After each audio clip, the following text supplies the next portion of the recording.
40 বছর বয়সী এক গৃহবধূ পালিয়ে গেছেন 17 বছর বয়সের এক কিশোরের সঙ্গে। ওই গৃহবধূ 22 বছরের সংসার জীবনে 2 সন্তানের জননী। তার বড় মেয়ে বিবাহিত এবং ছোট ছেলে 5ম শ্রেণীতে পড়ছে। এমন ঘটনায় এলাকাবাসী হতবাক। ঘটনাটি ঘটেছে ঝিনাইদহ জেলার কালীগঞ্জ উপজেলার বাবরা গ্রামে। ওই গৃহবধূর নাম তাসলিমা খাতুন। তিনি একই গ্রামের বাসিন্দা মান্নান মিস্ত্রির স্ত্রী। আর কিশোরের নাম মেহেদি হাসান। তারা সম্পর্কে প্রতিবেশী। স্থানীয় সূত্রে জানা গেছে, মেহেদি সম্পর্কে তাসলিমার নাতি সমতুল্য। ছোটবেলা থেকেই মেহেদি তার নানার বাড়িতে বড় হলেও স্থায়ীভাবে তার পরিবারের ঠিকানা বাবরা গ্রামেই। পার্শ্ববর্তী বাড়ির বাসিন্দা হওয়ায় দুজনের মধ্যে ঘনিষ্ঠতা ছিল। এক পর্যায়ে তা পরিণত হয় পরকীয়ায়।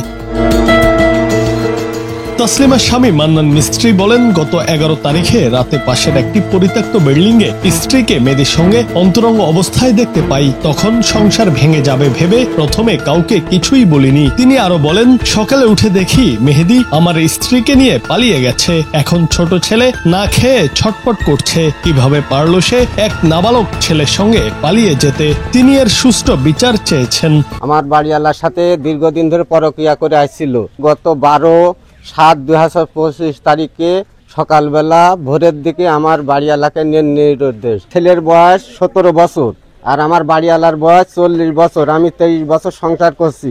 সেই সংসার ফেলেতে চলে গিয়েছে, বিভিন্ন প্রলোভ দেখে নিয়ে গিয়েছে। এর আমি সুষ্ঠু একটা বিচার চাই।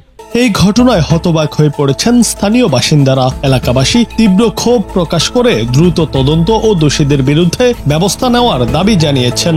মেহেদি ভাগ্নে হয় গ্রামের, তার বয়স 17 বছর। অনেকদিন এরা সম্পর্ক করে কেউ জানে না। এরা নিয়ে চলে গিয়েছে কোন জায়গাটা, এখন কোনো সন্ধান নেই। আমাদের বৌমা হয়, ও ভাগিয়ে নিয়ে চলে গিয়েছে। News desk, Bangla TV.